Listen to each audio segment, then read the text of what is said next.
Assalamualaikum warahmatullahi wabarakatuh. Salam guru penggerak.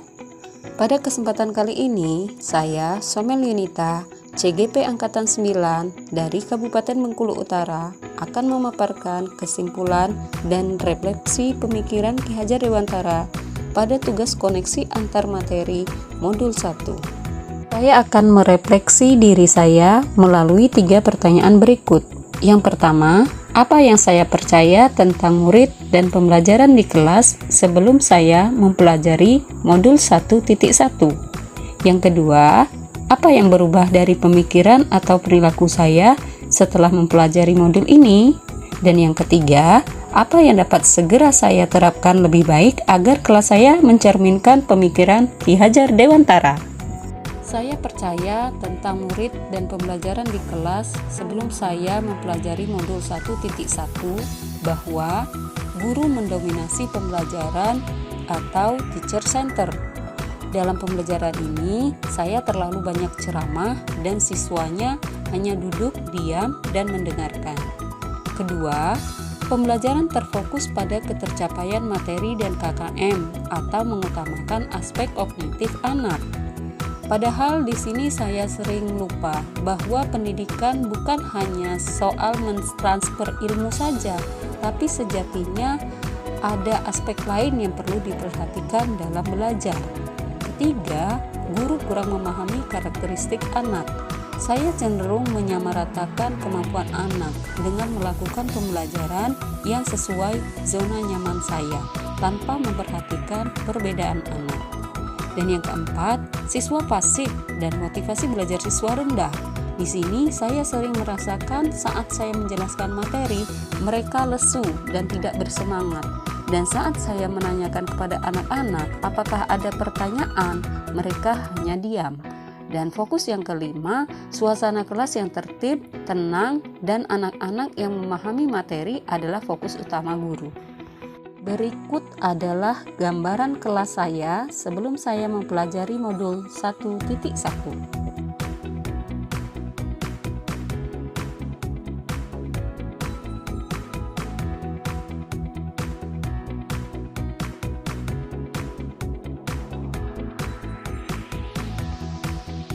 Setelah saya mempelajari modul 1.1 yang berubah dari pemikiran atau perilaku saya, setelah mempelajari modul ini antara lain yaitu merubah pemikiran bahwa guru bukan merupakan satu-satunya sumber belajar.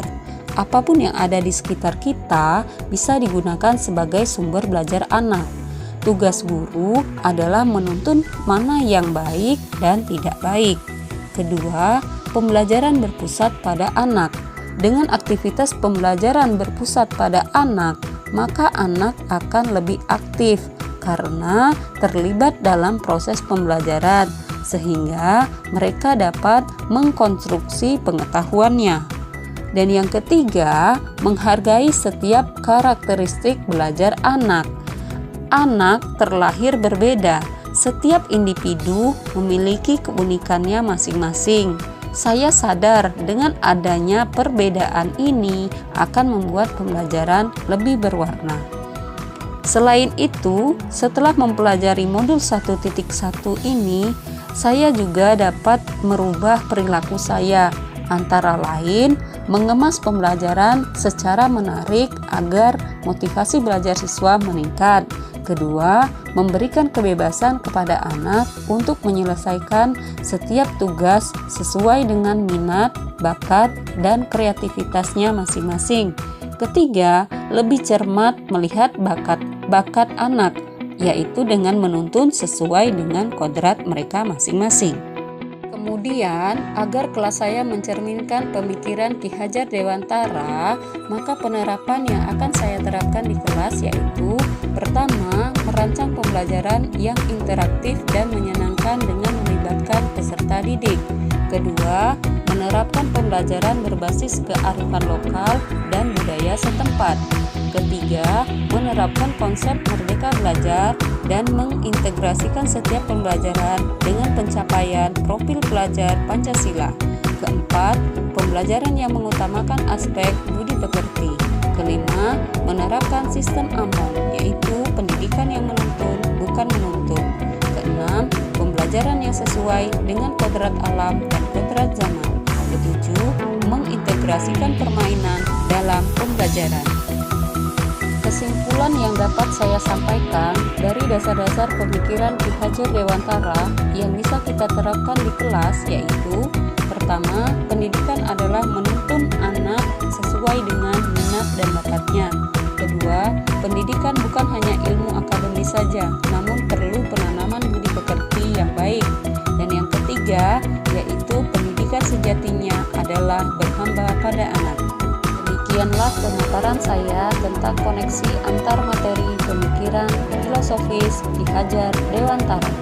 Mohon maaf kalau ada salah-salah kata dalam penyampaian. Salam dan bahagia. Wassalamualaikum warahmatullahi wabarakatuh.